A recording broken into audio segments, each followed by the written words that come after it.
Corona virus महामारी के कारण लागू किए गए लॉकडाउन में राहत के साथ ही महाराष्ट्र के नांदेड़ जिले के अर्धापुर तहसील में केले की खेती करने वाले किसानों को खाड़ी देशों की मांग आने से राहत मिली। साथ ही इससे किसानों को अपनी उपज की बेहतर कीमत पाने में मदद मिल रही।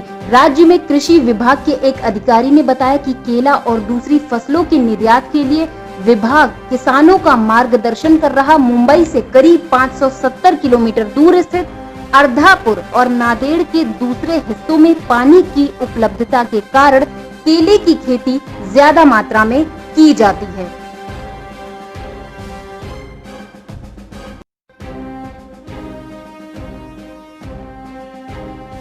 कॉटन में कल छोटे दायरे में कारोबार हो रहा था, लेकिन दाम 16,000 के करीब बने हुए थे। कॉटन की डिमांड में धीरे धीरे सुधार हो रहा था। कॉटन की प्लांटिंग में बढ़त से कीमतों में तेजी सीमित है। अभी तक कॉटन की प्लांटिंग पिछले साल से करीब 164% ज्यादा रही। टमाटर के रेट आसमान को छूने लगे। अब आपको टमाटर खरीदने के लिए अपनी जेब ज्यादा ढीली करनी होगी। बता दें कि टमाटर के दाम में 10 से 15 दिनों के अंदर काफी ज्यादा वृद्धि हुई।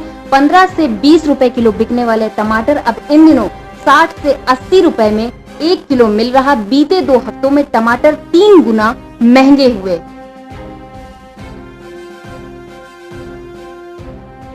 लॉकडाउन से पहले 100 रुपए प्रति किलो बिकने वाला प्याज अब गोदामों में सड़ रहा। रुद्रपुर मंडी समिति में आजकल प्याज की बेकदरी देखी जा सकती है। मंडी परिसर की आड़तों के आगे खराब प्याज बिका जा रहा। लॉकडाउन में प्याज की आवक के साथ ही डिमांड भी एकदम से घट चुकी। इस कारण गोदामों में रखा प्याज भी खराब हो रहा।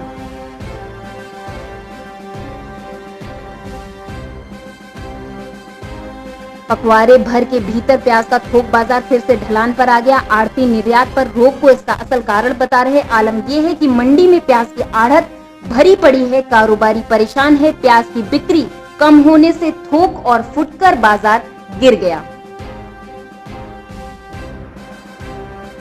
कोरोना महामारी और इस बार बारिश कम होने की वजह से किसानों को काफी नुकसान हो रहा है, जिसकी वजह से सब्जियों के दाम भी 7वें आसमान पर पहुंच गए। रेट बढ़ने से लोगों की भी मुश्किलें बढ़ गई। गृहिणियों का भी रसोई का बजट बिगड़ गया। टमाटर अपने रंग दिखाने लगा। शिमला मिर्च भी महंगी हो गई। अन्य सब्जियों के दाम में भी बढ़ोतरी हुई है। इन दिनों बाजार में आने वाली मक्का की लागत अधिक होती है। गत वर्ष यही मक्का 1600 से 1700 रुपए प्रति क्विंटल बिक रही थी।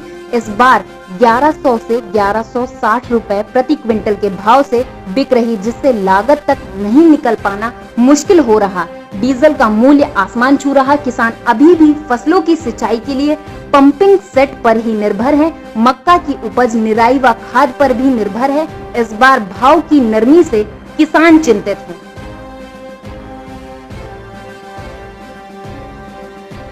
राज्य सरकार ने अधिसूचना जारी कर खरीफ के लिए प्रधानमंत्री फसल बीमा योजना लागू की। इसके तहत जिले में 10 फसलों का ही बीमा होगा। इसमें प्रमुख रूप से मक्का, ज्वार, बाजरा, मूंग, उड़द, तिल, मूंगफली, सोयाबीन, कपास एवं ग्वार को पटवार, सर्किल या तहसील स्तर पर अधिसूचित किया गया है। मुख्य खरीफ फसल मक्का को संपूर्ण जिले में फूलिया कलां तहसील को छोड़कर अधिसूचित किया गया है।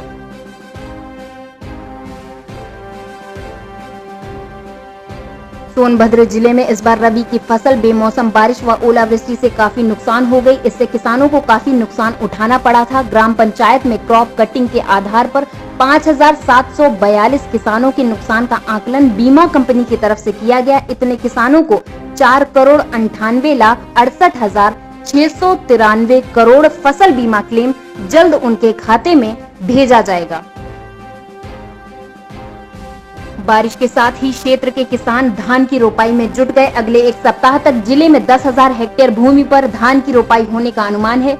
2 दिन पहले तक उपयुक्त बारिश न होने के चलते किसान जैसे तैसे धान की रोपाई कर रहे थे। भीषण गर्मी के बीच धान की रोपाई करने में पसीने छूट रहे थे। ऊपर से खेतों की सिंचाई भी करनी पड़ रही थी। बुधवार को जिले के कुछ हिस्सों में बारिश हुई।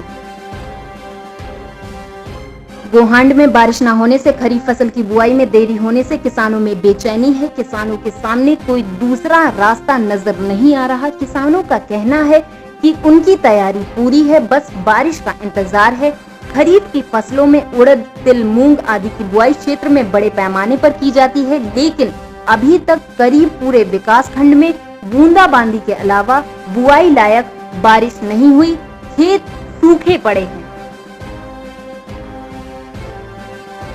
झांसी में गेहूं खरीद इस दफे निर्धारित खरीद लक्ष्य से करीब 22% पीछे छूट गई।